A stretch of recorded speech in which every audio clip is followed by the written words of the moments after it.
100 years ago this week marks one of the deadliest nights in the history of Graves County. Historians argue perhaps all of western Kentucky. Two families, 11 people total. Adults, kids, even toddlers were murdered. Here are pictures of some of them. No one was ever charged in connection to their deaths. The tragic incident happened during the infamous tobacco wars.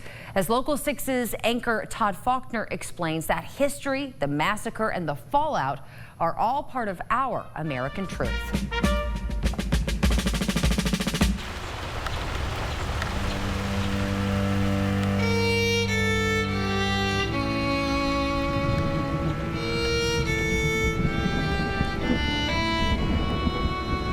Nestled in the outskirts of Mayfield, Kentucky is Maplewood Cemetery. Among the hundreds of markers and graves that dot the landscape is a stone that sits atop a mass grave. The marker reads, Lawrence and Drew families, 11 in number, who met a horrible death in the burning of the Lawrence home near Hickory, Kentucky on the night of June 25th, 1921. One of the unsolved mysteries.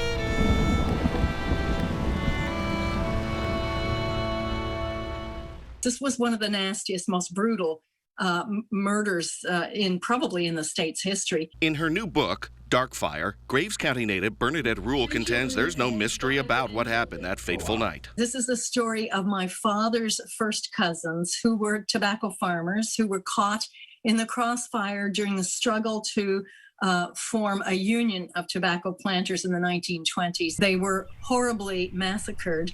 Two young families, and the massacre silenced the community for 100 years. Darkfire is a culmination of years of research, interviews, and retelling of family stories that reveal what happened. My father told us this story when we were kids, and it stayed with me particularly. By the time I was a teenager, he told it to me again, and I knew by then I was interested in becoming a writer, and I took notes. The deaths of the Lawrence and Drew families in 1921 are connected to the tobacco wars of the early 20th century in Kentucky and Tennessee.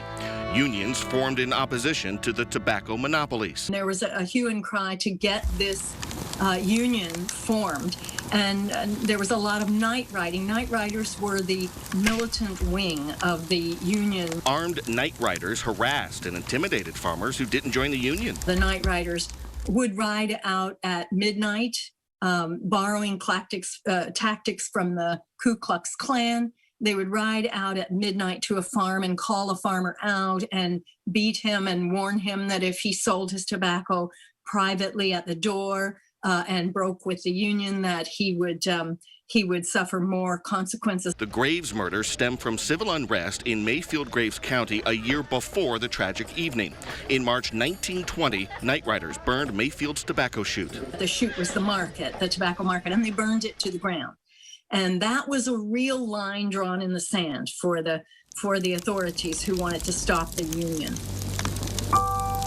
Things intensified when the group responsible for the chute fire wasn't prosecuted despite best efforts. But they couldn't find people to witness against them. There were lots of warnings going out and threats. It was a scary time to live, I believe. The Drew and Lawrence families were neighbors. Both men were farmers who had married sisters. Ernest Lawrence was in the union. Otis Drew was not. These photos show the charred remains of the two families the day after that deadly night, and these photos show people gathering where the home stood. Through your years of research, is there any doubt that you have that those families were murdered by night riders? No doubt in my mind at all. For one thing, this was part of the story Daddy told me. His father, Hardin Rule, and all the family went out in the middle of the night when the fire was still burning and the bodies were inside and they couldn't do anything to help them. They witnessed this, and at that time, Hardin pointed out to the family the fresh beat circle of horses' hooves around the house, and he said it was night riders. It silenced the community quite effectively. They completely failed the Drews and Lawrences in terms of the justice system. 100 years later, Darkfire reveals the truth. It's still a story that, for me, resonates through all time, all history, all nations. We can learn from this. We can, if you just think to yourself, what have I been asked to keep silent about that I know is wrong? Two families whose lives are now remembered and honored by one author's determination to shine light on this dark chapter in Graves County history. In Graves County, Kentucky, Todd Faulkner, WPSD, Local 6. Well, work and life prevented Bernadette Rule from publishing the book until 2021, despite all the research that she did in the 1980s and 90s. In fact, some of the interviews she conducted in the 80s were with people who were kids at the time of that massacre. Rule now lives in Canada. She's had several collections of poetry published. This is her first novel. If you're interested in picking up a copy of Dark Fire, just head to Mayfield, Kentucky. Copies are for sale inside Ice House Gallery on North 8th Street on the left as you drive downtown.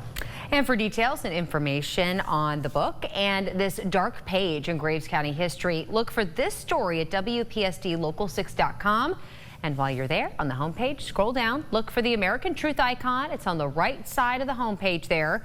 Click on it to send us your American Truth story ideas.